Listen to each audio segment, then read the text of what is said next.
સમાચારમાં દિવાળીના તહેવારને લઈને એએમસી ફૂડ વિભાગ હરકતમાં આવ્યું છે. નરોડા જીઆઈડીસીમાં ગ્વાલિયાની ફેક્ટરીમાં તપાસ હાથ ધરવામાં આવી. તપાસ દરમિયાન ફેક્ટરીમાં ગંદકી જોવા મળી.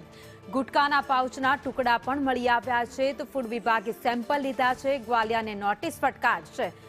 તો અમદાવાદમાં દિવાળીના તહેવારોને લઈને ફૂડ વિભાગ હવે સક્રિય થઈ ગયું છે. અલગ અલગ ફેક્ટરીઓથી લઈ દુકાનોમાં તપાસ હાથ ધરવામાં આવી છે. માવાની બનાવટો જે હોય છે તેનું વેચાણ વધારે થતું હોય છે અને તેનું પ્રોડક્શન પણ મોટા પ્રમાણમાં થતું હોય છે. કોર્પોરેશનની ટીમો જે છે તે અત્યારે ચેકિંગમાં નીકળી છે અને હાલ આ જે દ્રશ્યો જોવા મળી રહ્યા છે તે વાલિયા સ્વીટ્સ કે જે અમદાવાદનું એક ખ્યાતનામ બ્રાન્ડ છે અને તેનું પ્રોડક્શન હાઉસ છે અને જેટલા પણ આઉટલેટ છે બધી જગ્યાએ અહીંયાથી જ માલ સપ્લાય કરવામાં આવે છે. તમામ માવાની મીઠાઈ હોય કે પછી ડ્રાયફ્રૂટની અહીંથી જ સપ્લાય કરવામાં આવે છે. હાલ આ જે પ્રોડક્શન હાઉસ છે ને તેમાં કેટલીક જગ્યાઓ ઉપર ગંદકી જે છે તે નજરે પડી છે. હાલ કોર્પોરેશનના જે અધિકારીઓ છે તે અહીંથી સેમ્પલ કલેક્ટ કરશે અને જો સેમ્પલ ફેલ થશે તો તેને લઈને પણ તેના દ્વારા કાર્યવાહી કરવામાં આવશે. Food safety officer Amit Patel આપણી સાથે છે, તેની સાથે વાત કરીશું. સર, અહીં આપ આવ્યા છો, ચેકિંગ દરમિયાન શું ધ્યાનમાં આવ્યું? ચેકિંગ દરમિયાન જનરલી જે સાફ સફાઈ હોવી જોઈએ તે પૂરતા પ્રમાણમાં જોવા માલુમ પડેલ નથી. એના અનુસંધાને અમે અહીંયા એમને ઇમ્પ્રુવમેન્ટ નોટિસ આપીશું અને એમને ટાઈમ આપીશું કે સાફ સફાઈ કમ્પ્લીટ કરે, ટાઇલ્સો બાઇલ્સો જે બધા તૂટી ગયેલા છે બધા રેગ્યુલાઇઝ કરે વ્યવસ્થિત, અને ફરીવાર ઇન્સ્પેક્શન કરીશું અને મીઠાઈના સેમ્પલો લઈશું. એ સેમ્પલોનું રિઝલ્ટ જે આવે એના અનુસંધાને આગળ કાર્યવાહી કરીશું. સાહેબ, અહીંયા અલગ અલગ પ્રકારની મીઠાઈઓ બને છે, માવાની મીઠાઈઓ છે, કઈ કઈ બાબતનું ચેકિંગ આપના દ્વારા કરવામાં આવ્યું?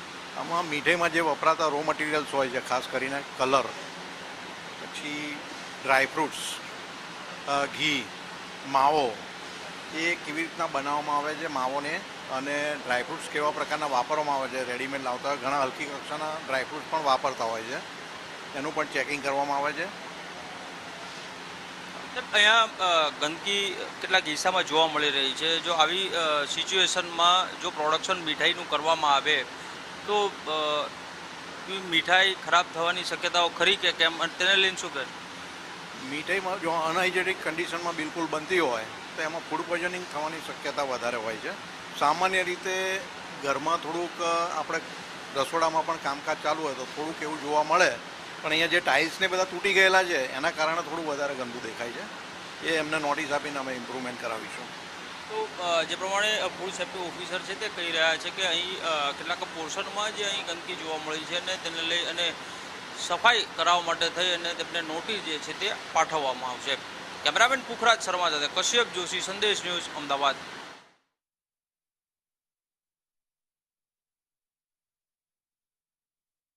દિવાળીના તહેવારો નજીક છે ત્યારે અલગ અલગ ફેક્ટરીઓમાં તપાસ હાથ ધરવામાં આવી છે. ફૂડ વિભાગ અમદાવાદ સહિત આખા રાજ્યભરમાં સક્રિય થઈ ગયું છે.